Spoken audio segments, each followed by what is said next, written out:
아, 네, 여러분 만나서 반갑습니다. 네, 마이크가 좀, 여기 앞에 있으니까 좀 뻘쭘해서 앉아 있었는데 이걸 일어나야 되나 앉아야 되나 좀 어려웠습니다. 저는 이제 아침에 6시 반에 일어나서 KTX를 타고 왔습니다. KTX가 정말 금방 와요. 그러니까 대구는 이번이 2번째입니다. 그래서 첫 번째 왔을 때가 제 기억으로 한 2003년? 2004년? 네, 그때 이제 휴학하고 제가 이제 산업체 다녔어요. 군대를 산업체로 가서. 어쨌든 대구를 그때 한번 와보고 지금 네, 2번째입니다. 그래서 네, 혹시 제가 기억나는 장면이 있나 오면서 막 둘러봤는데 전혀 네, 감이 안 잡히더라고요. 그때도 대구대학교로 왔었어요. 그래서 혹시 제 강의를 들어보신 분 있을까요? 우리 한 분 빼시고 네, 네. 우리 저기 정정순 선생님이라고 동해에서 오신 분이 계세요. 우리 정정순 선생님은 지금 지난번까지 제가 듣기로 선생님이 고백을 하셨는데 저 지금 7번입니다. 7번. 오늘 8번째. 맨날 따라다녀요, 우리 선생님. 저를 따라다니는 게 아닙니다, 원래는. 오늘 다른 이유로 오신 건데 또 우리가 만나게 된 거예요. 그래서 지금 사실 선생님은 QBA 지금 과정에 있고 저한테 슈퍼바이징을 받고 있습니다. 근데 이게 여기서 만날 줄도 몰랐어요, 진짜로. 네, 얼마 전에 고백을 해주시더라고요, 선생님이. 여기 우리 대구에서 봐요, 그러시더라고요, 선생님이. 네. 저에 대해서 이제 잘 모르실 테니까 저도 이제 특수교육 공부했습니다. 특수교육 공부하고 미국에 가서 이제 공부를 더 하러 갔어요. 공부를 더 하러 갔다가 이제 석사를 마치고 이제 박사를 가기 전에 텀이 좀 있는 거예요. 시간이 한 6개월 정도의 시간이 남아서 미국에서는 일 못하죠. 외국인인데. 근데 학위를 따면 1년 동안 일할 수 있는 이런 OPT라는 걸 줘요. 그래서 딱 보니까 2개월짜리 출산휴가를 간 선생님이 있는 거예요. 우리 집에서 한 2블럭밖에 안 되는, 걸어서 갈 수 있는 학교에 출산휴가를 간 거예요, 선생님이. 이거 2개월 딱 좋다. 사실 많은 사람들이 만류했었습니다. 워낙 악명 높은 학교였어요.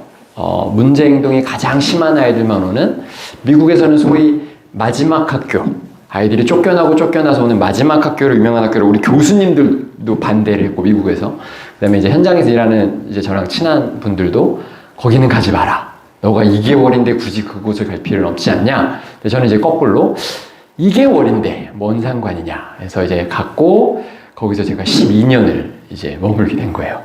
12년을 이제 학교 생활을 하면서 감사하게 네, 많은 아이들을 일반 학교로 돌려보냈습니다. 미국에서는 최소 제한 환경이라는 게 있어요. 우리 다 아는 거야. 우리나라에서는 안 이루어지지만 최소 제한 환경은 아이들이 일반 학교부터 시작해서 리소스, 그 다음에 풀아웃 시스템, 그 다음에 특수반, 그 다음에 카운티 단위, 어찌 보면 이제 우리나라 따지면 공립학교, 구별에 있는 특수학교, 그리고 사립학교, 막 마지막 학교 가는 거예요. 그 거꾸로 올려보내는데 그 목적이 있어요. 최소 제한 환경으로 돌려보내는 학교. 그래서 좋은 특수학교는 일반 학교로 잘 보내는 학교가 좋은 학교인 거죠. 좋은 선생님은 최소 제한 환경으로 보내는 선생님이 좋은 선생님이죠. 그래서 실제로 많은 아이들을 돌려보냈습니다. 그러다가 감사하게 승진이 빨랐어요. 그래서 저는 이제 교감으로 일을 하다가 2년 전에 이제 한국에 들어왔어요. 제가 이제 들어온 거는 우리 딸 때문에 들어왔습니다. 딸이 2020년도에 태어났고, 우리 딸이 한 10개월쯤 됐을 때 자폐 스펙트럼 증상이 계속 보였고, 그래서 엄청난 조기 중재를 했습니다, 저는. 우리 와이프한테 얘기는 하지 않고, 미국에서. 그러다가 이제 18개월 때 이제 미국에서도 큰 검사가 있고, 검사를 받고, 거기 이제 의사 선생님하고 친해요. 되게 친한데, 저희 IP 미팅을 맨날 오는 의사 선생님이어서, 샌프란시스코에. 선생님이랑 얘기하다가 선생님이, 야, 난 너의 의견을 믿는다. 나는 모르겠으나. 근데, 야, 변수를 한번 없애보자면, 코로나 때 태어났으니까, 한국에 니네 가족들이 있으면 한국에 가보는 게 어때? 이거였어요. 왜냐면 나하고 와이프하고 애기 셋이 살고, 와이프의 세상은 집하고 엄마 아빠밖에 없는 거예요. 코로나로 다 갇혀 있어서. 그래서 내가 이 생각을 못한 거예요. 저는 그냥 미국에 자리를 잡았고 나는 이제 미국에서 살아야 된다라고 생각해서 미국에 계속 있었거든요. 그래서 와이프하고 애기를 그 달에 그냥 보냈어요, 한국으로. 그리고 저는 그게 10월이었는데 제 마지막 교직 생활을 정리하고 3월에 넘어왔어요. 그래서 넘어와서 뭘 할 수 있을까? 특수교사 너무 하고 싶었습니다, 사실은. 그래서 기웃기웃거렸습니다. 연락도 해보고. 저는 아무런 경력 인정이 안 된대요, 미국에서 하는 게. 나는 그냥 생초보인 거예요, 여기서. 이래서는 저는 이제 가정을 키우는 사람으로서 제가 어쩔 수 없다. 그래서 이제 ABA 쪽으로 들어오게 됐습니다. 저는 미국에서는 ABA는 특수교육이다, 특수교육인 ABA다라고 할 정도로 거의 동일시되어 있어요. 우리나라에서는 ABA 전문가가 굉장히 많지는 않습니다. 그리고 제가 이제 BCBA, 이렇게 이제 BCBA 들어보신 분 많이 들어봤죠, 요즘엔. BCBA가 우리나라에 지금 현재 한 300여 명 정도 밖에 없어요. 그러면은 특수교사인데 BCBA인 사람은 몇 명이냐? 정말 적죠. 아마 제가 그냥 다 알고 있을 거예요, 누군지. 그 정도로 굉장히 적은 숫자죠. 근데 미국에서는 야, 특수교사 만약에 이렇게 쫙 앉혀놓고 BCBA 아닌 사람 조사는 훨씬 빠르죠. 그 정도로 특수교사를 하면 대학원을 가듯이 ABA 자격증을 따면서 공부를 하는 게 약간 그냥 수순이에요, 수순. 근데 좀 다른 게, 저는 이제 캘리포니아 출신이니까, 캘리포니아는 특수교육이 학부에 없어요. 그 특수교육은 약간 상위의 학문입니다. 그래서 학부 때 교육학이나 심리학이나 이런 걸 공부해야지 석사 가서 특수교육을 공부해서 특수교사 자격증을 딸 수 있는 거예요. 자, 그래서 특수교사들이 그 석사와 특수교사 자격증을 따고, 그 다음 수순이 이제 그래서, ABA를 공부를 하는 사람들이 굉장히 많죠. 그래서 미국에서는 수만 명이 있습니다. 엄청 많은 ABA 전문가들이 나오죠. 그래서 사실 ABA에 대한 오늘 오신 분들은 부정적 인식이 없길 바랍니다. 그러니까 오셨지 않을까라는 생각이 들고, 여전히 부정적인 인식이 있는 분들이 많으세요. 그래서 저희가 그런 것들을 좀 깼으면 좋겠다. 오늘 저는 사실은 ABA를 제가 좀 잘못 이해를 했었나 봐요. 이게 어느 정도 공부를 하신 분들이라 그래서 PPT를 준비했다가 특수교사들이 많고 ABA를 잘 어쨌든 모르시는 분들도 있을 수 있다 해서 제가 급하게 아침에 좀 PPT를 조금 수정했습니다. 그래서 앞부분을 조금 넣어야겠다. 그래서 오늘 한번 이 정도 아이스 브레이킹 되게 길었죠. 아이스 브레이킹이었어요. 이제 한번 시작해 보도록 하겠습니다. 제가 항상 ABA 강의를 가면은 꼭 시작하는 사람. 우리가 이 사람 모르면 간첩. B.F. 스키너입니다. 스키너는 엄청난 업적들이 있죠. 우리가 특수교육하고 심리학, 교육학, 스키너 모르면 진짜 간첩이죠. 스키너는 ABA를 시작한, 이제 활성화시킨 사람이고, 자, 우리가 응용행동 분석이라고 하는데, 도대체 응용행동 분석, 저는 옛날에 들었을 때 이게 뭐야? 뭘 응용한다는 거야? 를 몰랐어요. 근데 영어로 Applied Behavior Analysis 하는데, Applied가 무슨 말이냐면, 이게 적용했다, 이런 뜻이죠. 그래서 여태까지 고전적 행동학이 있었는데 요거를 한번 사람한테 적용해보자. 사람한테 행동학을 적용한 게 바로 ABA인 거예요. 그래서 스키너는 그거 ABA를 시작을 하면서 그래서 급진적 행동주의자라고 불렸죠. 여태까지 했던 행동주의가 아닌 거야. 사람한테 적용한 ABA를 이제 정착시켰고, 그때 스키너는 하버드 대학교 교수님이었고 아주 유명한 이 챔버라는 이 쥐와 비둘기를 가지고 실험을 많이 했었죠. 이 챔버가 되게 유명한데, 자, 그러면서 스키너가 한 말은 The rat is always right. 쥐는 항상 옳대요. 나는 환경을 계속 스키너가 세팅해주면 쥐가 딱 내가 예상에 맞게 응답해주고, 내가 강화하고 벌을 했더니 딱 예상에 맞게 움직이는 이런 것들을 봤을 때, 자, 쥐는 거짓말하지 않는다. 내가 환경 세팅해주면 얘는 응답을 제대로 해. 그렇게 얘기를 명언을 남겼죠. 자, 스키너의 첫 번째 제자 린슬리, 똑같이 하버드 대학교 교수님이었고, 이 사람은 이제 ABA를 기반으로 아이들을 위한 교육과정을 만듭니다. 그래서 Precision Learning이라는 교육과정을 만들어요. 그리고 스승의 말을 따서 그대로 한 말이 The student is always right. 학생이 항상 옳대요. 학생이 지금 문제행동 있어요? 환경 탓이라고요. 선생님 탓, 엄마 탓, 그 학교 탓. 학생이 잘해요? 이것도 선생님 탓. 선생님이 잘해서. 엄마 아빠가 잘해서. 자, 그래서 ABA의 관점은 학생이 잘못되지 않았다. 우리가 학생이 원래 그런 학생은 없다. 그러면 모든 학생이 당연히 교육 가능하다. 최근에 이제 몇 년, 이제 1년, 2년 사이에 많은 일들이 있었죠. 좀 서희철 사건부터 시작해서 특수아동 쪽에서 나쁜 이제 이런 우리가 듣기 힘든 좀 이런 소식, 뉴스들을 많이 봤잖아요.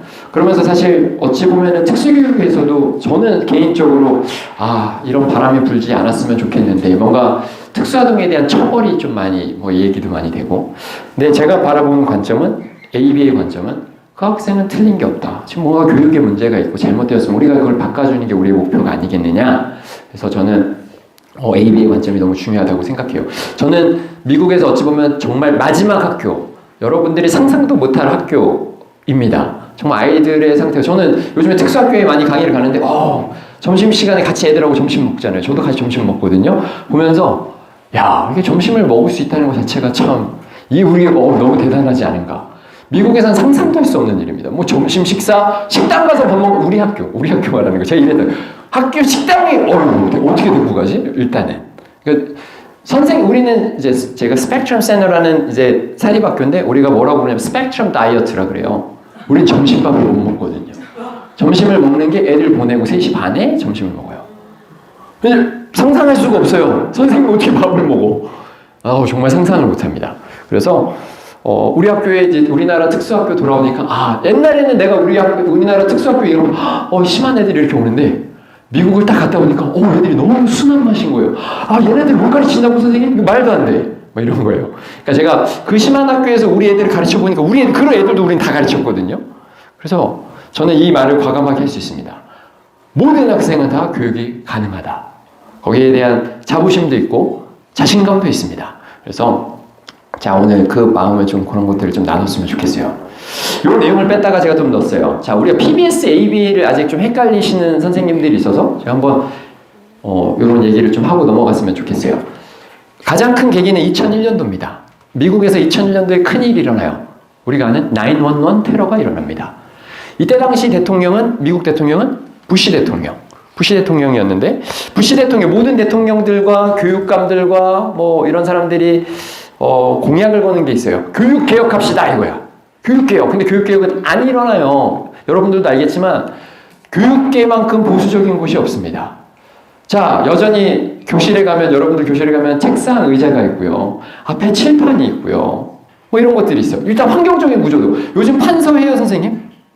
화이트보드 씁니까? 뭐 쓰긴 뭐 써놓고 공지사항 정도. 근데 수업하면서 이거 활용해요? 안 해. 근데 왜 칠판은 계속 붙어 있을까요? 그쵸? 이렇게 교육은 굉장히 보수적인 곳이에요. 환경조차도. 이만큼 보수적인 곳인데, 그래서 교육개혁을 한다 그러면 실패해요, 매번. 조금씩 바뀌죠. 그 조금씩 바뀌어서 우리가 이 100년의 역사 동안 거의 변한 게 없지만 그래도 변화가 있었죠. 100년이라는 시간을 거치면서 변화들이 있었던 건데, 부시 대통령도 똑같았죠. 교육개혁인데 없어요. 바꿀 수 있는 거리가. 근데 그게 911 테러가 사실 계기가 됐습니다. 911 테러 때 미국을 테러한, 그 쌍둥이 빌딩을 테러한 테러리스트 중에 미국에서 태어나서 미국의 공교육을 받고 자란 아이가 있어요. 근데 이 사람은 물론 이슬람 문화권입니다. 엄마 아빠 다 이슬람이고. 근데 어쨌든 미국의 시민권자고 미국의 공교육을 받았는데 본국을 테러하는 테러리스트가 되었다. 이것은 교육의 실패. 이게 계기가 되었어요. 그래서 부시 대통령이 통과시킨 법이 No Child Left Behind Act. 이거 다 아시죠? 낙오학생 방지법. 어떤 아이들도 뒤쳐져서는 안 돼. 이건 뭐 장애인애들 포함. 야, 지금까지 교육은, 어떻게 교육을 받았는데 본국을 테러해. 말도 안 되잖아. 그럼 바꿔보자. 자, 그래서 낙오학생 방지법의 핵심은, 증거 기반의 중재를 앞으로 채택해. 자, 증거 기반의 중재가 뭐냐? 쉽게 말하면, 이제 우리가 뭐 과학적으로 뭐 연구를 통해 쌓인 뭐 그런 말이지만, 아주 쉽게 말하면 누구에게나 적용 가능한 것들, 뭐 이런 것들이에요. 그래서 누구에게나 적용 가능한 이런 프로그램 앞으로 적용해봐. 여태까지 교수 방법 틀렸잖아. 자, 한 예로 우리가 이제 사범대, 문과에서 특히 특수교육과 여기에서는 우리가 사례 연구들도 굉장히 많죠. 근데 사례 연구의 극강, 최장점은 여러분들이 가르치는 문제 행동이 있는 친구들만 검색하면 어딘가에 그 아이들이 있다는 거야. 전 세계 어디 논문을 뒤지면 그 아이를 찾을 수 있는데, 곧 또 다른 단점은 그 아이한테 썼던 중재가 과연 먹힐까 안 먹힐까는 사실 모르죠. 근데 우리는 여러 가지 선생님들이 공부를 한다면 이런 것들을 시도해보죠. 그래서 우리가 여러 가지 중재법을 사용해보는 것이고, 증거 기반은 그래도 어찌됐든 많은 아이들한테 누구나에게 적용 가능한, 보편적으로 적용 가능한 것들을 쌓아왔기 때문에 이게 그나마 장점이죠. 근데 연구가 뭐 많지는 않죠. 그래서 어찌됐든 이때 당시에 ABA는 꾸준하게 자연과학 쪽에서, 우리는 사실 문과잖아요. 나도 문과고. 근데 ABA는 일단은 그 뿌리가 자연과학이에요. 그러니까 이공계 쪽에 들어가 있어요. 그러니까 제가 BCBA를 공부한 곳도 FIT, 플로리다 공대예요. FIT고, 그 다음에 우리가 이제 알고 있는 기능행동평가 다 아시잖아요. 기능행동평가의 연구가 가장 활발하고 이런 곳이 어디냐? 존스 홉킨스. 뭐 이런 거예요. 존스 홉킨스 의대죠. 그래서 어쨌든 ABA는 자연과학에 그 뿌리를 두고 계속 이런 연구들을 쌓아왔던 거예요. 그래서 ABA가 교육 현장에 들어올 수 있는 계기가 됩니다. 그 ABA가 교육 현장에 들어오면서 PBS라는 형태로 이제 들어오게 되죠. 그러면서 PBS는 당연히 확장이 이루어집니다. 여러 가지들을 합치면서. 그래서 우리가 긍정적 행동 중재 및 지원이라고 하는데, 긍정적은 좋다라는 게 아니에요. positive는 positive reinforcement, 정적 강화의 약자예요. 그래서 정적 강화식의 행동 중재와 행동 지원을 한다. 이게 바로 PBIS인 거예요. 그래서 ABA가 교육 현장에 들어오는 계기가 됩니다. 그러면서 지금 현재는 미국에서는 미국이라고 하면 너무 커서 제가 캘리포니아라고 할게요. 캘리포니아에서는 일반 학교, 특수반이 없는 학교들도 있습니다. 작은 학교는. 그런 일반 학교, 특수반, 특수학교 ABA 전문가들이 다 배치되어 있어요. 최소 1명씩은. 특수학교는 저희는 한 3명 정도 배치가 되어 있었고, 이미 선생님들은 너무 많고, 그 중에 이제 경쟁력이 있는 거예요. 너무 많으니까 잘하는 사람들이 당연히 뽑혀서 행동 전문가로 PBS를 이끌어가는 사람들이 이제 있는 거죠. 그래서 그렇게 이제 미국에서는 일반화가 된 거예요. 자, 제가 PBS를 우리가 얘기하면은 문제행동 중심에 초점을 맞춰요. 그쵸? 우리가 PBS 하면은 뭐 떠올라요? 지금 얘 문제행동 심하네? PBS 신청해야지. 그쵸? PBS 신청하는 거잖아요. 우리 문서 넣고. 그럼 항상 머릿속에 문제행동 심한 아이들을 위한 PBS. 이거 사실은 PBS 중에 Tier 3, 개별적 차원 요거 하나에 해당돼요. PBS라는 거 1, 2, 3가 있는데 우리는 3만 얘기하고 있어요. 그 PBS는 Tier 3이야. 이런 부정적인 인식 때문에 서울시 교육청에서 PBS란 말을 안 쓰자라는 말까지 나왔었어요. 근데 제가 또 막 가서 엄청 설득을 시켰어요. 일반 교육 쪽에서 우린 PBS 용어를 안 쓴다는 거예요. 이거 너무 그냥 문제행동 있는 애들 서포트한다 그래서. 근데 사실 PBS는 그렇게 돼서는 PBS는 1, 2, 3가 있는 장면이에요. 우리가 문제행동 쪽만 생각하니까 PBS는 문제행동 중재를 한다라고 생각해요. 근데 PBS 핵심은요, 요거예요. 학생 행동뿐만 아니라 사회적인 감정, 학업, 정신적 건강에 중재 및 지원을 한다. 여기서 제가 키포인트로 잡는 거는 학업입니다. 왜 학업이지?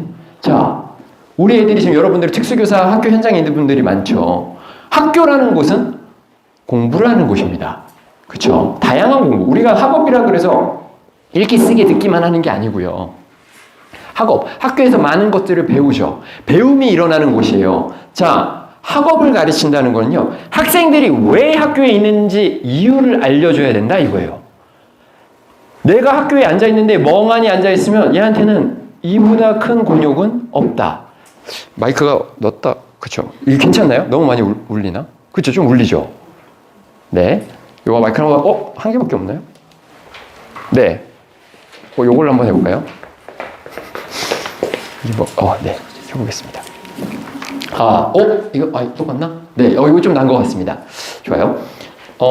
아이들이 학교 교실에 앉아있는 이유를 알아야 된다. 이게 저는 첫 번째라는 거예요. 그래서 PBS의 접근은 학생이 교실에서 뭘 하는지를 알게 한다. 이게 중요한 거예요. 한 예로 여러분들을 제가 데리고, 제가 항상, 미국이나 캐나다는 말고, 우리가 영어 어느 정도 알아서, 일본도 알 수도 있어. 예를 들어, 진짜 여러분들 아무것도 모르는, 사우디아라비아, 아랍어 하실 수 있는 분? 없어. 단어 아시는 분? 없어. 자, 그러면 제가 사우디아라비아 가서 여러분들 인지 수준에 맞게 한 고등학교 정도로 제가 넣습니다. 한 고2 정도 넣고. 자, 각반에 넣고요, 제가. 하루 정도 버틸 수 있습니다. 몸짓, 발짓 해가면서 설명을 하고. 자, 이게 일주일, 한 달, 1년. 그 안에 앉아있는데 내가 도대체 무슨 말을 하는지 모르겠다 이거예요. 그리고 어떤 언어는 여러분도 아시겠지만 바디랭귀지가요. yes가 이거예요. no가 이거고. 야, 이것까지도 내가 안 되네? 학생이 만약에 이게 사우디아라비아 그런 나라였다고 쳐보세요. 언어도 안 통해. 바디랭귀지도 뭐가 달라. 내가 지금 목이 너무 마른데 계속 얘네가 뭐라 그래. 나 물 마시러 간다고. 자, 처음에는 그렇게 할지언정 우리가 그냥 알아들을 수 있지만 이게 1년, 2년이 된다면 나는 그냥 얘 피고 그냥 밀치고 가서 그냥 물 마실 거예요. 그리고 내가 교실에 앉아있는데 40분만 앉아있으면 되는데 내가 3, 4시간을 여기 앉아있어야 돼. 내가 얘기하고 싶어도 대화가 안 통하니까 친구도 없어. 3, 4시간은 엄청난 곤욕입니다. 그나마 기쁨이 될 수 있는 건 책, 몸 쓰는 거. 내가 좀 아는 것들은 되겠지만 그 외의 시간은 이만큼 곤욕이 없겠죠. 사실 저는 그게 우리 아이들이 학교 현장에서 경험하는 일들이라고 생각해요. 좀 극단적으로 표현을 했지만. 그래서 저는 뭘 하는지를 알려주는 게 PBS 1단계다. 거기에 학업 기술이 당연히 중요합니다. 그러니까 읽고 쓰고 능력이 그래서 중요해요. 제가 있던 학교는 스펙트럼 센터라는 학교는 80%가 자폐 스펙트럼 발달장애고 20%가 정서행동장애예요. 근데 우리나라식 정서행동장애 말고요. 금쪽이 정서행동장애예요. 금쪽이. 우리나라는 지금 특수교육 대상자도 아닌 이 아이들이 미국에서는 다 ED라는 타이틀로 다 들어와 있죠. 자, 근데 우리 학교가 무슨 학교? 끝판학교. 끝판학교는 정서행동장애의 모습은 어떤 모습일까요? 말도 안 되는 모습이에요. 우리 아이들은 저도 정말 내가 저쪽 반은 안 가. 내가 거기 임용이 돼서 일을 하지만 내가 저기 반은 죽어도 안 갈 거야. 왜? 여기 반은 다 뭐 애들이 소년원 출신이고 온몸에 막 문신 있고 조직폭력 소속돼 있는 고등학생 아이들이 있는 정서반이 있어요. 담배, 마약 기본이에요. 학교에 보드카 숨겨오고. 그래서 우리는 애들 오면 몸수색해야 돼요. 애들이 무기 가져간다. 이거 철 이거 해요. 제가 학생 제압하다가 막 애들이 그렇게 협박해요. 이제 실제로 신체적인 제압들을 할 수밖에 없어요. 하면은 이 친구가 막 웃으면서 막판에 미스터 문 하면서 내 얼굴 보면서 내가 우리 집에 총 있는 거 아는데 내일 총을 가져와서 아침에 오자마자 너 머리부터 쏠 거야 이래요. 이렇게 협박하는 애들이야. 그 정서행동장애가 있는 학교였어요. 근데 우리 학교가 사실 처음에 그렇게 레퓨테이션, 명성이 엄청 낮았잖아요. 가지 말라고 할 정도로. 그때 당시 우리가 일하던 교육청이 6개 교육청하고 이랬어요. 6개 학교 교육청에서 아이들을 보냈다 이거예요. 근데 저희가 진짜 엄청 유명해졌거든요. 물론 저만 잘한 거 아닙니다. 제가 열심히 잘했지만 우리 학교가 열심히 잘해서 되게 유명해졌어요. 왜? 많이 돌려보냈거든요. 제가 이제 떠나올 때만 해도 16개의 교육청과 일을 하기 시작했어요. 이 학교를 가면 애들이 돌아오니까. 정서행동장애 애들이요. 다 1년 안에 다 돌려보냈어요. 이 심한 아이들이요, 1년 안에 중재가 된 핵심은 뭐였냐면, 자, 일단은 우리가 PBS 시스템을 당연히 학교에 입혀놨어요. 그래서 우리는 토큰 시스템이라는 게 돌아가요. 이 반은 토큰 시스템의 한 종류인 포인트 레벨 시스템이라는 게 돌아가요. 정서행동장애 핵심이에요. 우리나라는 몰라. 교수님들도 잘 모르세요. 학교 캘리포니아 현장에 있는 사람 포인트 레벨 시스템, 정서행동장 이건 뭐 그냥 당연시대에 있는 포인트 레벨 시스템이라는 걸 당연히 돌리고 있었고, 근데 얘는 하나의 그냥 시스템이고, 근데 이 아이들한테 실제로 중재한 건 뭐였냐? 학업 중재였어요. 학업 중재. 읽고 쓰게 만들고요. 그 다음에 수학 문제 풀게 만들어줬고요. 이 학업 중재가 이 아이들이 교실에 앉아있는 이유가 이제 생긴 거예요. 옛날에는 내가 뭔 말하는지, 미국은 특히나 문맹률도 되게 높아서 얘네들이 다 흑인 가정, 히스패닉, 멕시코 출신, 엄마 아빠가 영어를 못해. 얘네들도 말만 하지 못 읽어. 쓸 줄도 몰라. 근데 이 아이들한테 읽고 쓰는 방법을 가르쳐주고 그 방법 중에 하나가 이따가 뭐 설명드릴 거예요. 직접 교수라는 방법 통해서 중재를 하고 했더니 얘들이 학업 기술 좋아지고 수업 시간에 뭘 하는지 알게 되고 이게 다 돌아갈 수 있었어요. 그래서 우리가 이거는 정서행동장애뿐만이 아닙니다. 우리 자폐 스펙트럼 아이도 마찬가지. 기능은 다 다르지만 그 아이에 맞게 이 교실에 앉아있는 이유를 만들어주는 건 너무 중요하죠. 저는 제가 교감이 돼서 첫 번째로 한 일은 장학관 장학사와 딜을 한 거였어요. 뭐냐? 우리는 벨 스케줄을 없애버리겠다. 벨 스케줄이 뭐죠? 40분 띵, 종치고 10분 띵. 여러분들 40분 수업 풀로 하시는 분? 나는 여태까지 40분에서 10분 시간 지켜왔어요. 아무도 없어요. 근데 왜 우리는 이걸 하고 있죠? 교육이 이렇게 보수적이에요. 안 바뀌어요. 우리 애들이 40분은 지금 안 되는데 40분 수업 하라잖아요. 그래서 제가 딜한 건 요 벨 스케줄을 없앴어요. 대신에 니네가 원하는 실수는 맞춰주겠다. 교육부에서 원하는 실수가 있어요. 체육은 진짜 맞추기도 어려워요. 막 이게 일주일에 240 시간이 정확히 기억 안 납니다. 이제 좀 오래돼서 이 시간들이 다 있잖아요. 이거 맞춰야 되잖아요. 그거를 다 쪼개서 넣었어요. 그래서 저는 시간표를 다 쪼개서 만들었고, 예를 들어 오자마자 손 씻기 합니다. 손 씻기는 헬스 과정 5분. 자, 그 다음에 모든 활동, 우리가 서클 타임 합니다. 그룹 활동이에요. 여기는 사회 5분, 그 다음에 읽기 5분, 이렇게 수학 5분. 쪼개서 넣어서 이 스케줄을 딱 만든 거예요. 간식 시간, 이거는 점심 시간. 그래서 쉬는 시간은 체육 시간에서 실제로 목놀이. 뭐 이런 식으로 쪼개서 시간표를 만들어서 배를 없애버렸어요. 학교 자체에서. 다 따로 돌아가는 거야. 교실마다 점심시간 다 다르고. 어차피 우리는 점심이 다 각계 전투여서 다 따로. 근데 이게 사실은 이런 접근이 사실 필요하다는 거예요. 자, PBS를 어쨌든 저희가 이제 PBS 시스템을 깔았는데, PBS 시스템을 깔면 가장 좋은 건 이거예요. 수많은 논문에서 얘기합니다. 선생님의 정신적 건강이 향상된다. 안 와닿죠? 저희 학교를 얘기 드리면, 저는 이 마지막 학교 얘기하면서 뇌진탕을 공식적인 거, 뇌진탕 3번. 갈비뼈 부러졌어요. 엄지손가락 안 구부러집니다. 요건 공식적인 거. 비공식, 눈 뜨면 응급실 많았어요. 눈 뜨니까 앰뷸런스야, 이미. 그 다음에 뭐 손에 상처는 말할 것도 없고요. 저 허벅지 이만한 자국이 아직 있습니다. 물렸어요, 허벅지가. 여기 엄청 큰 저보다 이만한 애한테 그냥 마사지 해주면서 하다가 내가 교실 끌어들이는 거 하다가 얘가 싫어하는 애를 보면서 딱손빵 물었거든요.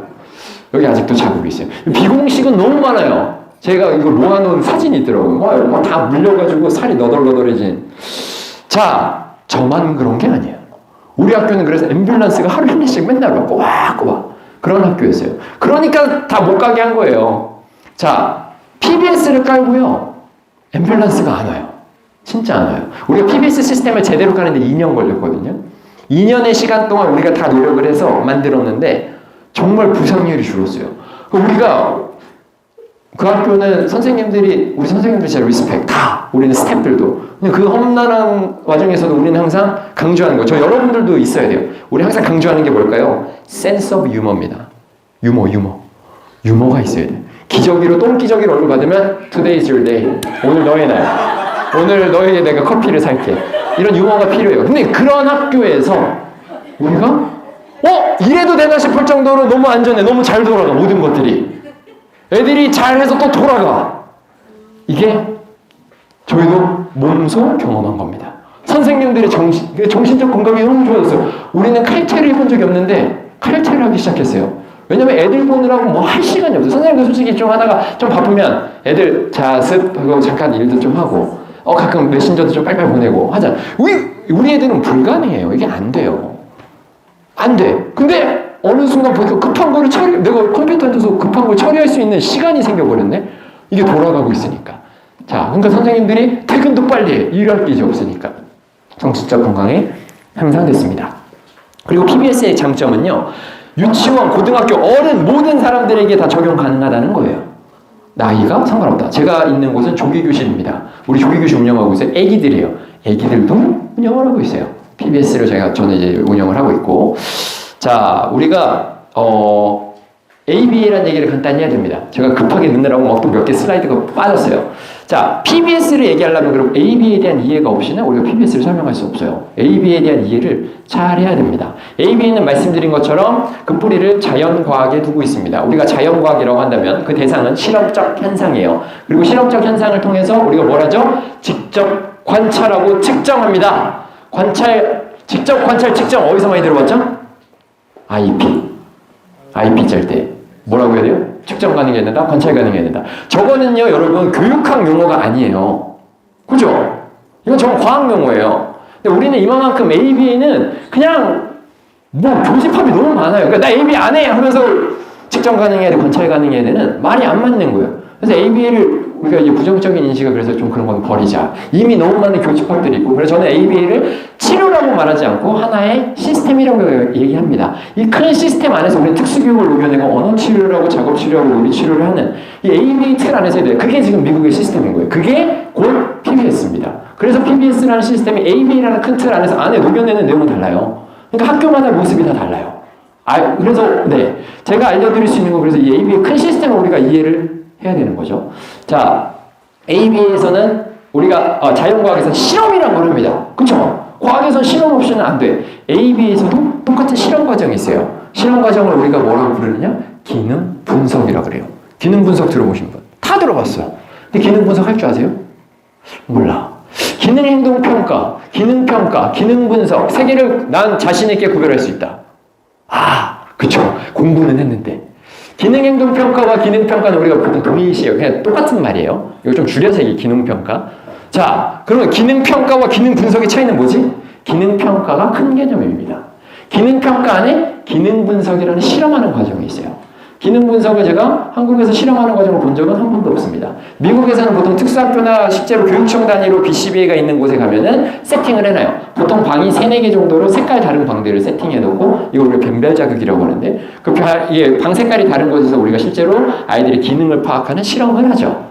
정확도가 매우 높습니다.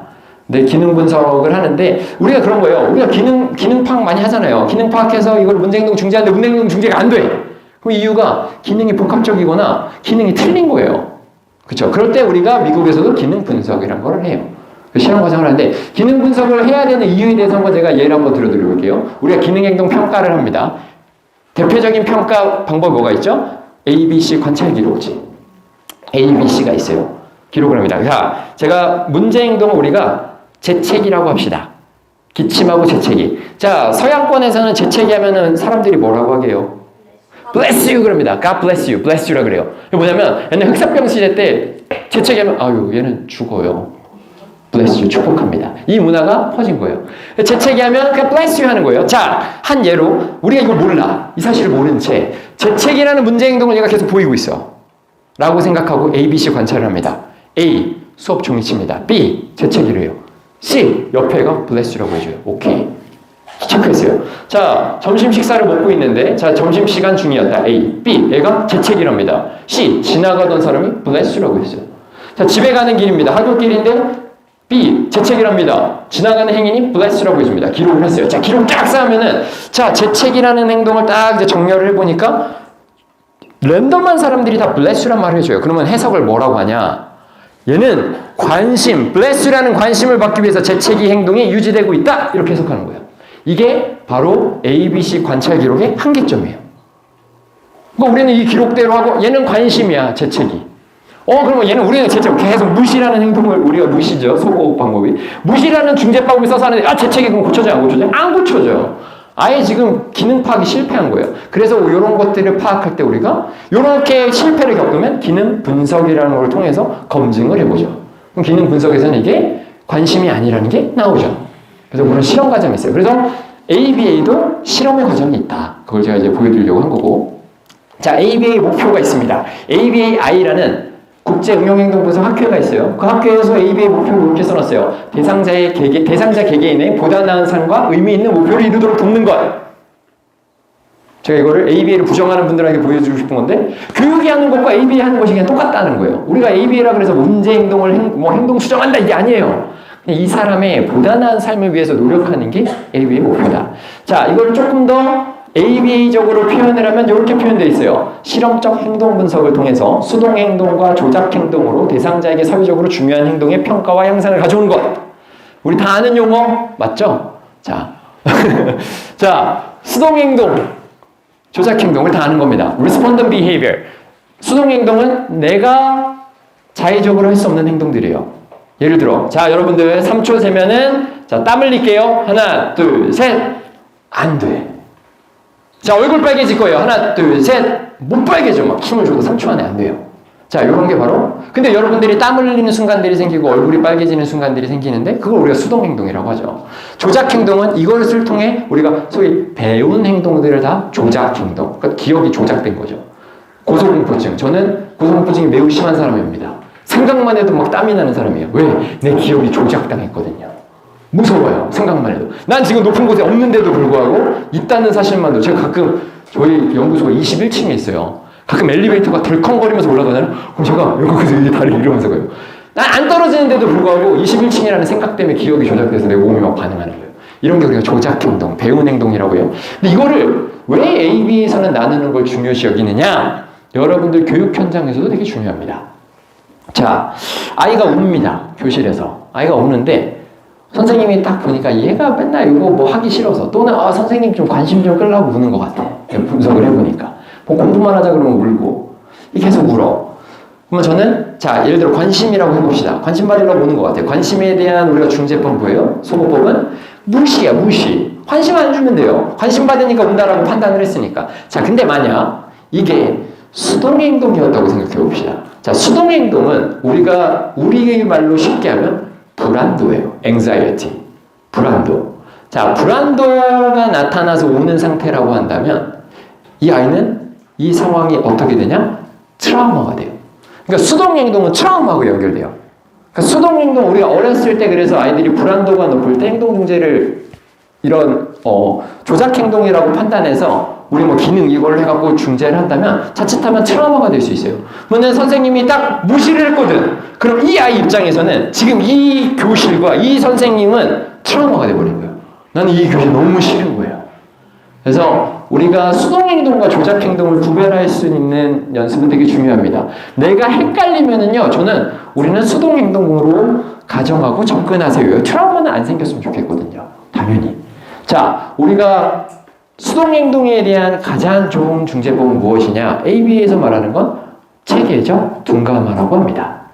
우리가 아는 용어죠. 둔감화. 근데 이걸 체계적으로 시스테매틱하게 둔감화시킨다. 한 예로 우리 애기들이요. 이제 애를 키워보신 분들 알겠지만 안 키워보신 분들도 있을 거고 애기들이 엄마한테 굉장한 애착을 가지죠. 그러다가 다 그런 건 아닌데 애들이 엄마한테 분리가 되면서 뭔가 애착 인형, 애착 이불 우리 이런 거 있잖아요. 왜 애착 인형 이불 들고 다니죠 애들?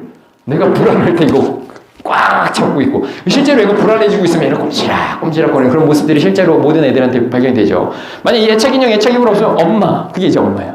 근데 엄마라는 게 있으니까 애들 우리가 이제 분리불안 얘기를 하죠. 엄마라는 존재가 왜냐면 나는 애착 이불, 애착 인형 같은 게 없거든. 엄마밖에 없는데 내 불안도를 낮추려면 엄마 가면 이제 당연히 불안한 거예요. 자, 그러면 엄마가 이런 분리를 하기 위해서는 엄마랑 같이 있다가 엄마 무릎에 안겨 있다가 그러니까 엄마랑 안고 있다가 그 교실 가서 엄마 무릎에 앉았다가 엄마 앞에 앉았다가 엄마랑 터치하고 있다가 엄마가 조금씩 빠지고 엄마가 보고 있어 엄마 보고 있어. 저희가 실제로 분리불안 엄청 심한 애를 한번 분리한 적이 있거든요. 하고 엄마 매트로 가려놓고 애가 볼 때마다 엄마 여기 있어 엄마 여기 있어 엄마 여기 앉고 페이스타임하고 여기서 페이스타임하고 엄마 사라지고 그냥 이게 바로 체계적 둔감화시킨다. 그러면 우리가 긴가민가 하면 이런 식으로 먼저 접근을 하고 그 다음에 행동을 바라보는 게 좋겠다. 적어도 우리 아이들한테 트라우마를 안 만들어주기 위해서. 저 부분을 생각보다 많이 놓치세요. 근데 우리가 요거를 그래서 AB에서는 요 구분을 하는 게 되게 중요합니다. 그리고 키포인트. 사회적으로 중요하다. 이거 너무 중요하죠. 너무 중요해. 제가 선생님들도 오는 딜레마들이 가끔 있는 게 뭐냐면 우리가 애들한테 식사 지도를 하거나 공부를 하는 데 있어서 얘 착석이 안 돼. 진짜 착석이 너무 안 돼. 얘가 앉으면 막 난리가 나. 근데 딱 일어나면 얘가 일어나서는 공부도 잘하고 좀 이렇게 돌아다니고 뭐 다 잘해. 밥도 잘 먹고. 앉기만 하면 막 짜증이 나. 그러면 선생님은 어떻게 하는 게 좋을까요? 우리 어떻게 해? 서서 하겠죠. 그쵸? 이게 되게, 저도 서서 할 겁니다. 근데 제가 항상 말하는 건 방향성이에요. 우리가 지금 당장 말고, 지금 당장은 서서인데, 우리의 방향성은 어떻게 되냐? 현재 사회적으로 올바른 행동은요, 수업할 때 착석이에요. 밥을 먹을 때 앉아서 먹어요. 이게 사회적으로 올바른 행동이에요. 과거에는 안 그랬을 수 있어요. 그리스 로마 시대 때 우리 사진 보면은 소크라테스 얘기하는데 뒤에 누워있죠. 그 그림을 보여요. 그때는 사회적으로 올바른 행동이야. 근데 지금 사회적으로 올바른 행동은 여러분들 지금 서 있는 사람 없거든. 다 앉아있어. 이게 사회적으로 지금 올바른 행동. 우리는 사회적으로 올바른 행동을 가르치기 위해 노력을 해야 된다. 지금 당장은 내가 서 있을지라도 내가 너를 앉히리. 이게 되게 중요한 거예요. 이게 지금 당장 너가 이렇게 하니까 내가 이거 존중해줄게. 내가 의자를 좀 높여주고 이런 과정들 하는데 거기서 멈추면 안 된다는 거예요. 우리의 궁극적 목표는 의자를 낮춰서 앉히는 연습을 해야 된다. 그래서 우리가 항상 마음속으로 요 사회적으로 중요한 행동을 가르친다. 요 포인트를 잊으면 안 됩니다. 세 번째는 넘어갑니다. 여기서 쭉쭉쭉 넘어갈게요. 행동이랑 우리도 쭉쭉 넘어갈 겁니다. 대충 하고. 행동은 그냥 사람이 할 수 있는 모든 것입니다. 자, 생각하는 거는 행동일까요?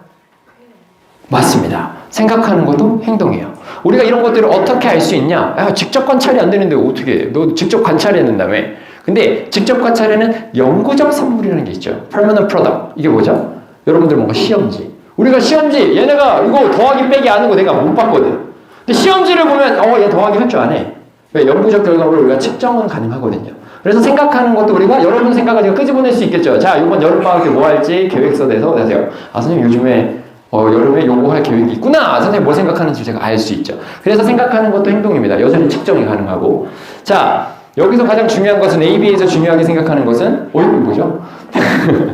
자, 행동이라는 거는 인간이 할 수 있는 모든 것인데 그러면 우리는 교육을 한다는 것도 AB 관점으로 그냥 말하는 거예요. 교육을 하는 것도 아이들한테 행동을 가르치는 거예요. 그게 어떠한 행동인지 모르겠지만 공부하는 것도 행동이니까 행동을 가르친다. 자, 근데 AB에서 말할 때 행동이 아닌 기준이 있습니다. 행동이 아닌 게 바로 데드맨 테스트예요. 데드맨, 시체 검사를 통해서요. 시체가 할 수 있으면 행동이 아니다요. 감이 안 잡히시죠? 자, 제가 이제 항상 드는 예가 있어요. 우리가 행동을 가르치냐 아니냐. 우리가 많이 실수하는 거. 자, 우리가 실수하는 거. 선생님 조용히 해요. 조용히. 자, 시체가 조용히 해 잘합니까 못합니까? 1등입니다. 조용히 해 가만히 있어. 또 요거 지금. 선생님 가만히 있어요. 가만히. 너 가만히 있어. 가만히 있어. 시체 잘해 보세요. 잘해요. 야, 너 말 좀 들어. 선생님 말 좀 들어. 시체 듣는 거 잘해요, 못해요? 따르는 건 문제가 있는데 듣는 건 잘하죠. 앉아갖고 다 들을 거예요, 시체는. 자, 그러면 우리는 지금 아이한테 조용히 해. 가만히 좀 있어. 이거는 행동을 가르치는 걸까요? 아니야. A, B에서 바라보는 건 이건 행동을 지금 가르치는 게 아니다요. 행동을 가르치려면 지금 뭐 하는 시간이지? 자, 손은 책상 위로. 자, 발 똑바로. 이런 게 행동이에요. 아이들이 뭔가를 생각해서 움직일 수 있어야 돼. 그쵸? 그래서 우리가 이 관점만 좀 파악하고 넘어갔으면 좋겠어요. 우리가 실수하는 부분들, 우리는 정말 행동을 A, B의 관점에서 행동을 가르치려면 시체가 할 수 없는 일들을 가르쳐야 된다. 자, 그것만 남기고 넘어갑니다. 자, 이제는 약간 문제같이 제가 원래는 여기서부터 시작이었어요. 선생님도 이제 다 아시겠다 싶어서. 자, A, B에서 우리가 항상 말할 때 가장 중요한 용어 두 가지가 있다라고 해요. 제일 중요한 용어 두 가지. 첫 번째가 기능입니다. 기능. 우리 기능 많이 얘기하잖아요. 두 번째가 유관입니다. 유관 들어보셨습니까? 그죠? 유관. 기능과 유관입니다. 이 두 가지가 사실 ABA의 핵심이기도 합니다. 자, 우리가 이제 기능 얘기를 한다면, 기능에 원래 지금 현재 이제 3판이 나오면서 3판이 나왔죠. 3판이 나오면서 문제행동 기능은 뭐 5가지 이렇게 나왔어요. 근데 이 5가지는 여전히 이 4가지가 그냥 이 5개로 분류되는 거예요. 그래서 지금 저는 이제 4가지로 표시를 해놨는데, 사실 현장에서는 그냥 4가지로 파악하는 게 훨씬 더 쉬워요. 자, 문제행동의 기능 4가지 다 아실까요? 마음속으로 하나, 둘, 셋, 넷 다 맞췄죠? 자, 이걸 모르면 자. 문제행동의 기능을 외울 때는 저는 이렇게 외우죠. S-E-A-T, sit 이렇게 외워버리죠. 자, 첫 번째 S, sensory, 감각 추구한다. E, escape, 탈출한다. A, attention, 주의 집중받는다, 관심 받는다. 마지막 T, tangible, 원하는 물건이나 활동을 내가 얻고자 한다. 그래서 S-E-A-T로 외우는데, 자, 머리 때리기로 제가 예를 많이 들어요. 자, 요게 이제 sensory 추구다. 그럼 뭐죠? 여기 느껴지는 통점이 좋아요. 통통통. 자, 센서리, 감각 추구 행동에는 별명이 하나 있습니다. 우리가 감각 추구는 자동적 강화다 그래요. Automatic reinforcement. 하는 것 자체만으로 강화를 하는 거예요. 그 선생님이 뭐 칭찬을 하든 뭐 벌을 주든 뭐 상관이 없어요. 그냥 이거 때리는 것 자체만으로 자동적 강화를 받는다. 그래서 여기 머리를 때립니다. 자, 두 번째 escape, 탈출. 탈출을 하려면 조건이 있어야 돼요. A 입장에서 싫어하는 게 주어져야 돼요. 혐오 자극이라고 불러요. 근데 이거는 상대적인 거예요. 자, 밥 먹자 라고 했을 때 얘는 아싸 하고 오는 애가 있고, 얘는 또 밥이야. 내가 머리를 막 때리기 시작해요. 밥 먹자 했더니. 자, 이거는 내가 탈출의 기능을 하는 머리 때리게 된 거예요. 혐오 자극이 주어졌고 머리를 때리기 시작합니다. 탈출의 기능을 한다. 세 번째, attention, 관심 받기 위해서. 선생님이 나를 안 쳐다봐요? 교수님 앞에서 쳐다보고 선생님 그만두래. 또 안 보니까 머리를 때리고 있습니다. 자, 이거는 머리 때리기가 관심을 받기 위한 머리 때리기가 되는 거예요. 그쵸? tangible, 원하는 물건은 선생님이 애가 좋아하는 걸 사갖고 저기 사물함 꼭대기에다 올려놨어요. 손이 안 닿아. 선생님한테 맨날 요청을 했는데 선생님이 없어. 근데 안다. 내가 화가 나고 머리를 때리기 시작합니다. 이게 지금 tangible 해당되는 거예요. 나 저거 먹고 싶은데를 지금 머리를 때리는 거예요. 자, 똑같은 머리 때리기인데 우리가 기능이 다 다르죠. 사실은 요 기능이 파악돼. 제가 요 슬라이드를 또 엄청 생략했는데, 요 전 시대에는, 요거는 이제 85년도부터 이렇게 기능 파악을 막 하기 시작했어요. 요 전 시대에는 스키너 시대 때는 뭘 썼냐면은 형태 기반의 중재를 썼어요. 공격성은 이렇게 하고요. 자해 행동은 이렇게 대처하고요. 뭐 물건 집어던지면 이렇게 대처하세요. 이거 우리가 알고 싶은 거죠, 근데 이게 60년대, 70년대 유행하던 방법이에요. 그때 당시에는 이런 이제 유행하는 게 있었고, 이 유행할 때 이 문제가 이제 멈춘 이유는 뭐냐면 너무 혐오적인 처벌물을 많이 썼죠. 그러니까 문제행동에 대해서 다 처벌물을 썼어요. 강화도 문제행동이 일어나지 않으면 강화해주고, DRO, 타행동 차별 강화 막 이런 게 있어요. 근데 벌 기반의 중재를 엄청나게 썼어요. 근데 그 벌에 전기 쇼크 주고, 분무기로 얼굴 막 물 뿌리고, 얘 싫어하는 음식 먹이고 냄새 맡게 하고 막 이랬던 거야. 지금은 이제 야, 윤리적으로 말도 안 돼 라는 말 하지만 그때 당시에는 이게 잘 먹혔죠. 그게 매뉴얼로 쓰여져서 전국적으로 배포되고. 자, 근데 왜 멈추게 됐을까요? 벌의 치명적인 단점, 윤리적인 문제를 떠나서 벌의 치명적인 단점이 있어요. 벌의 치명적인 단점이 뭐죠, 정정준 선생님? 그렇죠. 일반화가 안 돼요. 제가 항상 강조하는 건데, 지금 현재 AB 많은 센터들도 ABA 제가 이제 강조하는 게 일반화에 대한 고민을 하셔야 됩니다. 미국에서는 이미 일반화에 대한 고민이 제가 시작할 때 미국에 있을 때부터 일반화에 대한 수많은 연구들이 이루어지면서 어떻게 일반화시키냐에 대한 고민이 있었거든요. 자, 벌은 왜 일반화랑 안 되냐? 제가 선생님이 지금 말 안 들어서 내가 아주 강력하지만 때려서 빡! 얘 문제가 너무 많거든, 선생님이. 머리 때려서 내가 빡 때렸어. 그러면 내가 선생님 나만 보면 얘가 안 때려, 머리를. 자, 문제가 너무 작은 거야.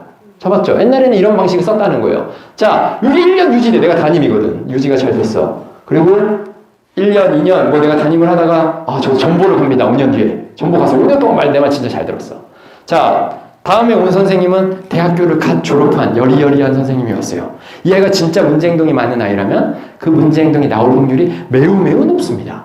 제가 뭐 5년이라는 시간을 했지만 내가 그냥 하루 아파서 결근하고 시간 강사고 와서 땜빵을 때운다고 했을 때 이 아이는 이 선생님은 내가 한번 잡아먹어야겠다. 발 한번 뻗어볼까? 빡 때리거나 뭐 이런 행동을 할 수 있겠죠.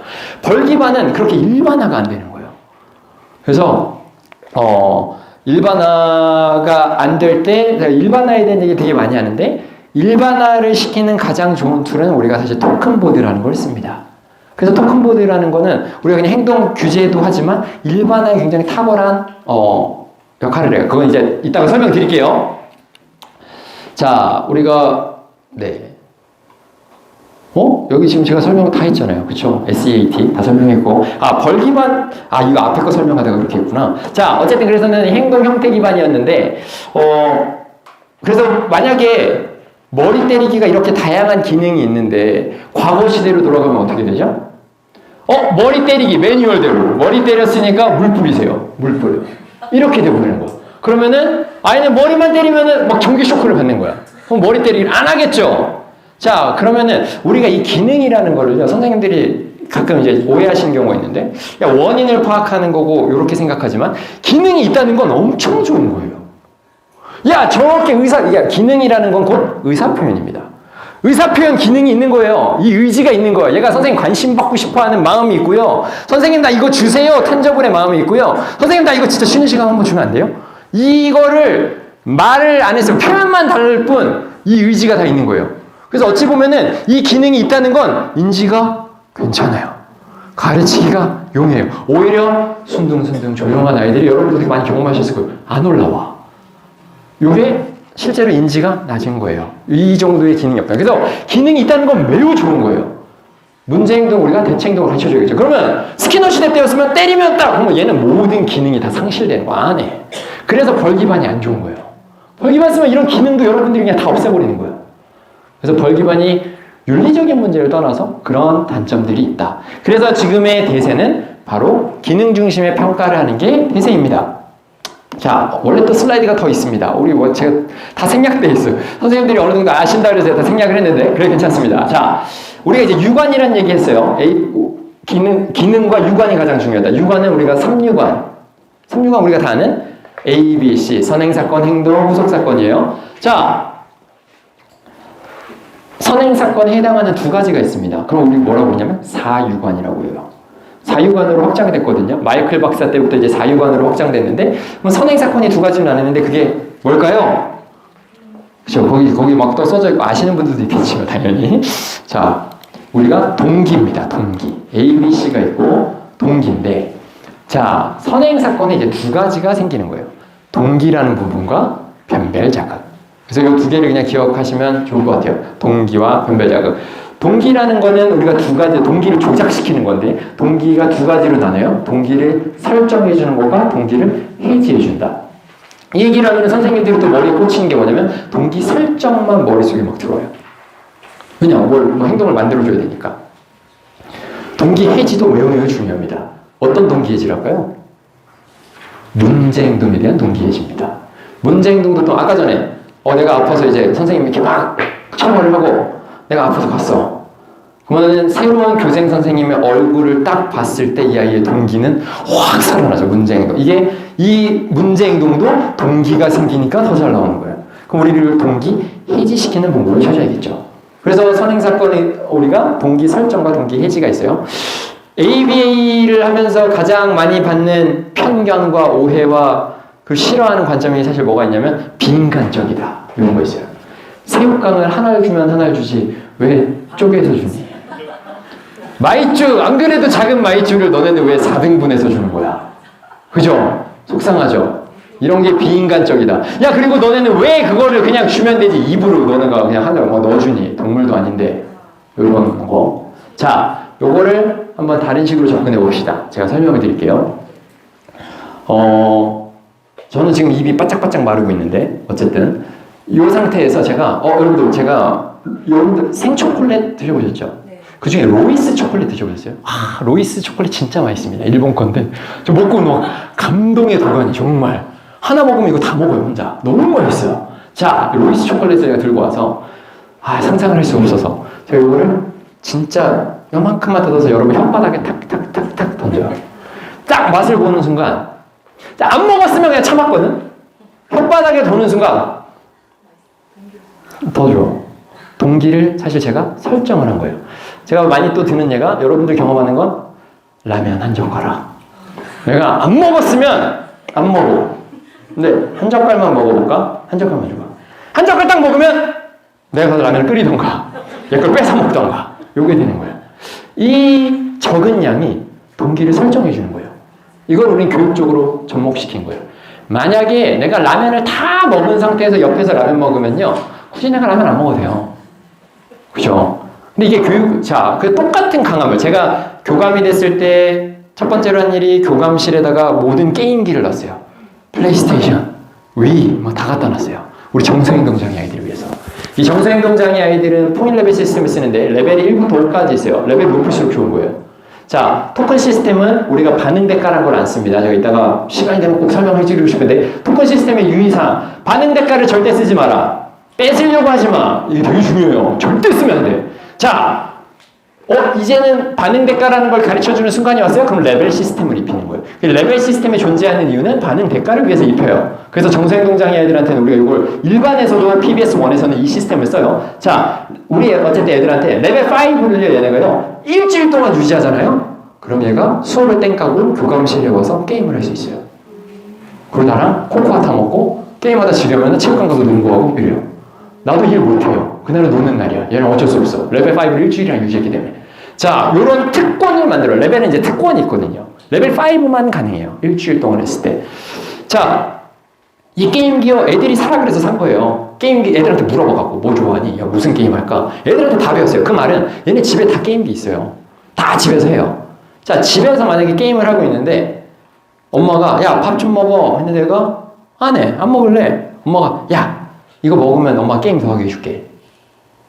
굳이 안 해도 되는 거예요. 여러분, 굳이 밥 안 먹어도 돼요. 왜 게임 다 할 수 있는데? 이게 지금 동기예요. 똑같은 게임기라는 강화제를 우리가 활용하고 있는데 학교에서는 그게 극대화되어 있죠. 엄청 말 잘 들어. 레벨 5 일주일 동안. 레벨 5 유지하려면 욕도 하면 안 되고, 우리 애들은 욕을 잘해서 욕도 하면 안 되고 아무 행동, 정말 말 잘 들어야 돼. 이 행동을 할 수 있는 이유는 강화제에 대한 가치가 너무 높아요. 가치는 동기랑 연결돼요. 강화제의 가치는. 동기가 엄청 설정된 거예요. 근데 똑같은 강화제를 집에서 쓰면요, 안 돼. 동기가 해지되어 있는 상태거든요. 그래서 동기 설정에서는 우리가 동기를 설정하는 데에서 가장 중요한 건 궁핍입니다. 안 해야 돼, 안 해야 돼. 그래서 우리가, 자, 새우깡을 계속 잘라서 주지 않아요, 저도. 초반에만. 뭔가를 진짜 우리가 특히나 말을 가르쳐야 되는 거예요. 중요한 순간들이 있습니다. 우리가 피벗 비헤이비어라고 그래요. 이걸 하나를 가르치면 확 터지는 것들. 그런 게 이제 대표적인 것들이 모방. 모방은 딱 배워놓기만 하면 배울 게 너무 많거든. 그 다음에 청자변별, 카드 변별하는 거, 이런 것들은 하나 배우면 확장되는 게 너무 많기 때문에 요거는 어떻게 해서는 가르치려면 우리가 진짜 이걸 다 쪼개서라도 굉장히 비인간적인 방법을 쓰는 거예요. 비인간적이라고 표현하지 맙시다. 우리는 교육적으로 활용했다라고 했으면 좋겠어요. 자, 활용을 했고요. 자, 입으로 먹이는 거 왜 입으로 먹일까요? 여러분들도 경험 있으니까, 잘했어. 자, 젤리 선생님이 까와. 근데 얘가 떨어뜨렸어. 그럼 어떻게 해요? 못 먹게 하죠. 먹게 하시는 분들 있으면 제가 신고할 겁니다. 자, 못 먹게 할 거야. 그치? 그럼 애가 싸우기 시작해. 나 달라고. 선생님, 줄게. 기다려봐. 그래서 새 거 줬어. 애가 던져버려. 이미 열받았어. 그런 경험들이, 비슷한 경험들이 있어. 자, 요거예요. 이거는 지금 아이한테는 오히려 최악의 경험이 된 거예요. 나는 선생님이 시키는 거 했거든? 잘했거든? 근데 얘 입장에선 내가 원하는 거 주고 선생님 뺏어갔어. 그럼 나는 이거 안 할 거야. 가 될 수밖에 없죠. 이게 ABC로 보면 이렇게 분석돼요. 그러면 처음에 뭔가를 중요한 기술들을 가르칠 때는요, 나는 쪼갤 거고요, 입에다가 실수 없이 일단 넣을 거예요. 다른 행동이 안 나오게. 왜냐면 이 행동이 너무너무 중요하거든, 그만큼. 그럼 나는 실수 없게 입으로 들으는, 떨어뜨리는 과정이 없게, 다른 행동이 침투하지 못하게 입에 넣는 거예요. 그래서 입에다가 넣는 거예요.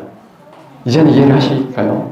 자, 그래서 우리가 초반에 그래서 중요한 기술 가릴 땐 그냥 손도 깨끗이 씻어야 돼요. 손 씻고 이런 걸 가르치면 손 깨끗이 씻고 준비해서 잘하면 바로 입에다 주는 거예요. 그리고 간질간질하게. 그리고 뭔가 시작하기 전에 저는 먼저 주죠. 자, 이제 공부하자. 새우깡 뜨고 새우깡 딱 조금 주는 거예요. 쩝쩝쩝쩝 딱. 뭐 할까? 그럼 100% 새우깡 모릅니다. 저는 이제 팩스를 항상 주로 쓰는데, 팩스에 이제 분명히 그 새우깡을 골랐을 거예요. 내가 그 준 걸로. 그게 동기가 설정이 확 됐다는 뜻이죠. 그래서 우리가 이제 작게 먹이고 입에 넣는 요거는 우리가 교육적으로 활용한다. 그리고 이게 유지가 되면 이제 더 이상 그렇게 안 해도 돼요. 그 다음부터 이제 토큰 강화로 유지하고 다른 걸로 유지하면 돼요. 우리가 중요한 기술 가르치면 이제 안 해도 돼요. 그래서 오해를 항상 하지 맙시다. 자, 그거고, 자, 변별 자극이라는 거 지금 얘기했는데, 변별 자극이라는 게 있고요. 그래서 변별하고 차별이라는 게 있어요. 이거 이제 ABA 공부하시는 선생님들이, ABA 공부하시는 분 있어, 몇 번. 그쵸? 있죠? 이건 시험 문제 나와요. 변별 차별 문제 나오거든요. 이거는 과연 변별일까요? 차별일까요? 이런 문제가 나와. 근데 이게 변별 차별 이름도 비슷하죠. 영어도 비슷해요. 차별은 discrimination. 그 다음에 아니죠. 변별이 discrimination. 차별은 differentiation. 영어도 비슷해요. 미국 애들도 헷갈려요. 자, 근데 이거 구분을 할 줄 알아야 됩니다. 심지어 개수도 비슷해, 이 자식들이. 자, 변별은 뭐가 한 개, 뭐가 두 개 이상일 때 형성되고요. 차별은 뭐뭐가 한 개, 뭐뭐가 두 개 이상일 때 형성한다. 이거 맞추면 교수님이 커피 쏘시나요? 자, 어렵죠. 자, 변별은요, 행동이 한 개입니다. 그리고 자극이 두 개 이상일 때 형성돼요. 자, 차별은 거꾸로 해요. 반대로 갑니다. 차별은 자극이 한 개, 행동이 두 개 이상일 때 우리가 차별이라고 해요. 어렵다. 감이 안 잡힌다. 자, 감 잡을 수 있습니다. 자, 큰 차이가 또 있습니다. 결정적으로 큰 차이는 지금 이렇게 구별하는 건데, 변별은 선행 사건이고요. 차별은 후속 결과예요. 차별 강화라는 말 들어보셨을까요? 차별 강화의 약자예요. differentiation, 차별 강화. differentiation, reinforcement. 그래서 DR. 그쵸? 그래서 differential reinforcement. 그래서 차별입니다. 자, 변별이 자극이 두 개라 그랬어요. 자극이 두 개고 행동이 하나입니다. 엄마, 아빠가 있어요. 아이는 행동을 하나 할 거예요. TV 보여주세요. 라는 말을 할 겁니다. 행동 하나. 자, 아빠랑 있습니다. 아빠, TV 보여주세요. 행동했어요. 아빠가, TV 봐. 강화 받았어요. 그럼 얘는 아빠가 있을 때 아빠한테 TV 보여주세요. 강화. 강화 받았으니까 계속 TV 보여주세요 할 거예요. 자, 엄마랑 둘이 있습니다. 똑같은 행동을 합니다. 엄마, TV 보여주세요. 엄마가 안 돼. 안 보여줬어요. 이걸 우리가 소거라 그래요. 소거는 강화물로의 차단을 뜻해요. 가끔 선생님들이 벌의 개념과 소거를 헷갈리시는데 어쨌든 소거는 강화물의 차단을 뜻합니다. 자, 소거가 되면 자, 이렇게 딱 똑같은 행동을 했는데 어느 쪽에서 강화가 일어나고 어디서 소거가 일어나면 애가 변별 자극이라는 게 이제 생긴 거예요. 아빠라는 변별 자극과 엄마라는 변별 자극이 생겼어요. 그래서 아빠가 딱 둘이 있는 상황이 딱 되면 자동이죠. 아빠 TV 보여줘. 가 나오는 거예요. 엄마랑 딱 둘이 있으면 하고 싶지만 안 해요. 어차피 안 보여줄 거거든. 여기 변별 자극이 생겼어요. 자, 그럼 변별 자극이 생기는 게 좋을까요? 안 생기는 게 좋을까요? 안 생기는 게 좋은 거예요. 이런 변별 자극은. 변별 자극은 또 문제가 있습니다. 가장 큰 문제가 아까 벌과 똑같아요. 일반화가 안 돼요. 일반화. 자, 여기서는 어떤 일반화가 안 되냐? 예를 들어서 지금 TV 보여주세요를 우리가 문제 행동이라고 생각합시다. TV 보여주세요가 문제 행동이야. 그러면 엄마는 문제행동 중재를 성공한 거죠. TV 보여주세요 말 안 하잖아. 이 행동이 안 나오잖아요. 자, 근데 엄마가 지금 아빠랑 둘이 있는 상황 몰랐어. 그냥 아빠가 맨날 TV 보여. 그냥 엄마 입장에서 문제행동 중재가 아주 성공적으로 됐거든. 마치 여러분들이 지금 학교에서 아이들이 가르치는 문제행동 중재가 되고 있어요. 집에서는 안 되고 있거든. 아빠가 지금 TV 보여주는 건 몰라. 자, 얘 지금 말 잘 듣고 있어. 자, 그러다가 아빠가 출장을 갑니다. 멀리. 한 달. 애가 참다가 엄마가 둘이 있을 때 너무 보고 싶어서 궁핍이 터져. 엄마 TV 좀 보여줘. 엄마 입장에서 야, 이거 중재되는 문제행동이 튀어나온 거예요. 그럼 우리는 어떻게 해야 돼요? 일관된 중재를 써야겠죠. 안 돼. 애가 감정 폭발이 일어나죠. 왜 아빠는 되는데 왜 안 되는 거야? 막 이제 화도 내고. 엄마 입장에서는 이해가 안 가죠. 문제행동 중재는 이게 왜 터지는 거야? 갑자기 나와갖고. 이게 여러분들이 경험하시는 모습들이에요. 이 말은 뭐냐면 문제행동 중재가 되지 않는 공간이 있으면요, 얘는 무조건 문제행동 중재되는 곳에 영향을 끼칠 수밖에 없어요. 그래서 변별 자극은 없어야 돼. 그죠? 부모 교육이 되게 중요한데 우리가 제일 힘든 날이 언제예요? 방학 끝나고 애들이 막 문제행동 이만해져서 돌아오잖아요. 이 자식들이 내가 다 가르쳐놨더니. 왜냐? 집이라는 공간에서 어쨌든 허용되는 부분들이 있기 때문에. 제가 일반화, 아까 벌을 일반화를 해결할 수 있는 방법 제가 뭐라 그랬죠? 뭐 쓴다고 제가? 토큰 시스템 쓴다고 했죠. 변별도 일반화 과정 토큰 시스템이에요. 저는 제가 미국에서 정말 그 심한 아이들을 가르치면서 문제행동 중재를 많이 하면서 문제행동 중재의 핵심은 토큰보드입니다. 토큰보드가 진짜 중요해요. 근데 여러분들 내가 써봤는데 안 돼요. 이건 여러분들 제가 장담하는데 잘못 쓴 겁니다. 안 먹히는 경우 없어요. 무조건 먹힙니다. 무조건 돼요. 토큰은 무조건 되는데. 자, 토큰이 어떻게 되냐? 지금 엄마 아빠 상에서 엄마가 TV 보여주세요 라고 하는 행동을 문제행동 중재했어요. 우리가 문제행동 여러분들 가르치는 경험하는 아이들 중에 학교 안 다니신 분들도 계시죠. 죄송해요. 제가 학교 베이스로 계속 설명을 드려서 내가 가르치는 아이들 중에 문제행동 있는 아이가 분명히 있습니다. 근데 맨날 이제 되게 심한 문제행동인데 우리 선생님이 생각하는 타겟 아이가 맨날 문제행동 있어. 그럼 그 아이가 문제행동 안 보이면 어떻게 해요? 오늘은 좋은 하루. 오늘은 좋은 하루였다. 조금만 더 버텨라 너. 잘하고 있어. 이거야. 마음이 그쵸? 문제행동이 안 터지길 기대하고 있습니다. 자, 우리는 지금 오늘 강의 이후로는 여러분들이랑 버릇이 생기셨으면 좋겠어요. 문제행동이 일어나지 않음을 강화해 줘야 됩니다. 그걸 우리가 타행동 차별 강화, DRO라고 불러요. 문제행동이 일정 기간 일어나지 않았을 때 강화해 주는 거거든요. 근데 그거예요. 그래서 오늘 문제행동, 너 지금 안 때리고 있는데? 토큰 받아. 그러니까 토큰 강화가 미리 연습이 계속 돼 있다면은 근데 토큰을 계속 주는 거예요. 토큰의 가장 큰 장점은 강화물을 계속 찾아서 줄 필요가 없다 이거예요. 이거 한 번만, 이거 셋업하는 거 하루면, 한 세션이면 돼요. 20-30분이면 돼요. 제가 우리 조기교실 오는 애들 그 애기들도 우리가 첫 세션에 제가 엄마 상담하는 동안 우리 선생님 이제 도가 텄거든요. 제가 얘기하는 동안 선생님이 이미 팩스 5단계에서 토큰 쓰는 것까지는 이미 40분 만에 다 끝내버려요. 그 정도로 쉬워요. 애기들이 훨씬 더 어렵습니다, 가르치기. 아이들이 유지가 잘 돼서 올라가는 속도가 빠르지 처음에는 훨씬 어려워요. 착석도 안 되고. 근데 이 아이들도 된다고요. 학교 다니고 나이 높은 애들은 이거 금방 배웁니다. 자, 그러면 여기 이제 금방 배웠을 때 여기 이제 좋은 거라는 걸 알기 때문에 문제행동 일어나서 괜히 찝어주고 안 때리고 있는데 토큰 받아. 딱 하나 둘 셋. 선생님 3초나 샜는데 또 하나네. 토큰 받아. A 입장에선 난 가만히 있었을 뿐인데 이 선생님이 뭘 칭찬을 주고 토큰 주고 갑자기 아이패드를 주네. 자, 참는 힘이 생기는 거예요. 이걸 DRO라 그래요. 자, 그러면 이제 여기서 우리가 일반화를 생각해 볼 수 있는 거예요. 엄마가 지금 TV 보여주세요 문제행동 잡았거든요. 엄마가 엄마한테 TV 보자는 소리 안 하네? 그럼 토큰 받아. 토큰 강화를 해주는 거예요. 그럼 얘가 토큰이라는 시스템을 통해서 얘는 좋은 거야. 내가 그냥 아무 말도 안 했더니 토큰이 생겨요. 자, 아빠한테 요거를 토스해주고 아빠 이렇게 쓰는 거야. 들어가자마자 말해. 아빠가 딱 둘이 있자마자 엄마한테 나가자마자 엄마 나갔는데 TV 보자는 소리 안 하네? 토큰 받아. 그것부터 시작하는 거예요, 그냥. 자, 그래서 토큰이라는 시스템을 통해서 우리가 행동 중재를 하는 거예요. 이게 만약에 학교 전체에 입혀졌다고 생각해 보세요. 그러면 누가 시간 강사가 오든 누가 선생님이 결근을 해서 누가 땜빵을 가든 토큰 시스템이 있고 돌아가는 걸 알면 우린 요걸 활용해서 그 시스템을 유지할 수 있는 거예요. 그러니까 토큰이 어떤 형태가 됐든 토큰 시스템이 그래서 사실 PBS의 핵심이기도 해요.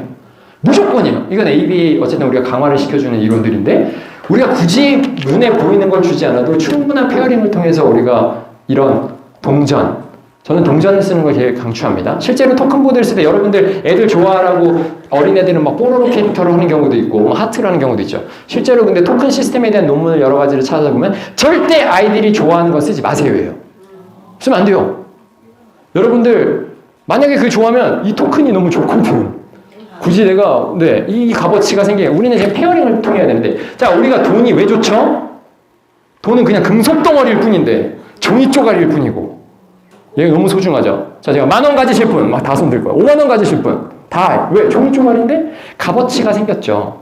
얘가 이거 뭘 살 수 있는 값어치들이 있기 때문에 이 값어치를 우리가 만들어주는 거예요. 근데 저는 값어치를 이왕 할 거면 동전으로 하자. 저는 그래서 100원짜리, 500원짜리 이거는 이제 실제로 미국에 링스라는 교육과정이 있어요. 링스라는 교육과정에서 연구 결과로는 실제로 동전으로 가르쳐줬을 때 우리가 나중에 화폐의 가치를 가르쳐주는 게 훨씬 용이해서 그래서 동전으로 연습을 합니다. 그래서 저는 동전으로 그냥 하는 게 훨씬 더 좋아요. 어린애들은 이거 몰라요. 그냥 붙이는 거. 근데 어느 순간 여기에 대한 값어치가 어마어마하죠. 우리 조리교실 가면 이 100원짜리 동전이 잘 안 보입니다. 거의 지워졌어요. 하도 토큰을 많이 써서. 자, 토큰이 그만큼 이제 소중한 존재가 되죠.